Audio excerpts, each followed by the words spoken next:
તો મિત્રો કેમ છો? હું છું પ્રવીણ અને કમ્પ્યુટર બેઝિક ઝોનમાં તમારું સ્વાગત છે. જે આપણે ચર્ચા કરીશું કમ્પ્યુટરની બીજી પેઢી એટલે કે સેકન્ડ જનરેશન ઓફ કમ્પ્યુટર. તો વધુ સમય ન લેતા વિડીયો સ્ટાર્ટ કરીએ.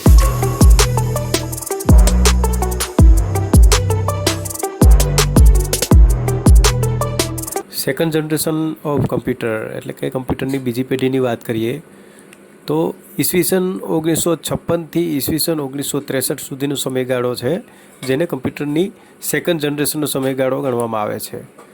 અને ઈસવીસન 1948માં વિલિયમ શોકલીએ ટ્રાન્ઝિસ્ટરની શોધ કરી અને આ ટ્રાન્ઝિસ્ટર છે એ બીજી પેઢીના કમ્પ્યુટરમાં વપરાતું હતું. ત્યાર પછી આપણે કમ્પ્યુટર વિશે થોડી ડિટેલમાં વાત કરીએ તો કમ્પ્યુટરમાં સ્વિચિંગ ડિવાઇસ તરીકે ટ્રાન્ઝિસ્ટરનો ઉપયોગ થતો હતો. ત્યારબાદ સ્ટોરેજ ડિવાઇસ તરીકે મેગ્નેટિક ડિસ્ક કે સ્ટોરેજ ડેટા જે કંઈ હતો એ મેગ્નેટિક ડિસ્કનો ઉપયોગ થતો હતો.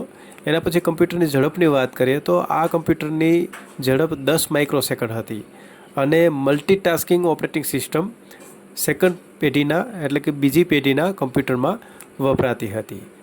સેકન્ડ જનરેશનના કમ્પ્યુટરની લેંગ્વેજની વાત કરીએ તો આ કમ્પ્યુટરમાં એસેમ્બલી એટલે હાઈ લેવલ લેંગ્વેજનો ઉપયોગ થતો હતો અને ફોર્ટ્રન અને કોબોલ જેવી ભાષાઓ આ પેઢી દરમિયાન ઉપયોગમાં લેવાઈ.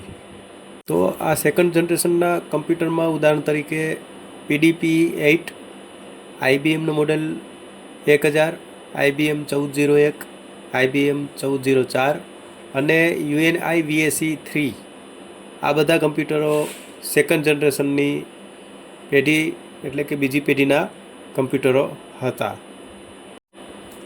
કમ્પ્યુટરની વિશિષ્ટતા વિશે વાત કરીએ તો આ કમ્પ્યુટરો કદમાં નાના હતા એટલે પોર્ટેબલ હતા. બીજું કે આ કમ્પ્યુટરોમાં ઉર્જા ઓછી વપરાતી, જેના પરિણામે ઓછી હીટ ઉત્પન્ન થતી. વધુ ભરોસેમંદ હતા અને કિંમતમાં પ્રથમ પેઢી કરતાં ઓછા ખર્ચાળ હતા. મેગ્નેટિક ડિસ્કનો ઉપયોગ થતો હતો અને આ કમ્પ્યુટર બગડવાની શક્યતા ખૂબ ઓછી હતી. તો આ હતું સેકન્ડ જનરેશનની સંપૂર્ણ માહિતી. હવે આપણે ચર્ચા કરીશું થર્ડ જનરેશન વિશે.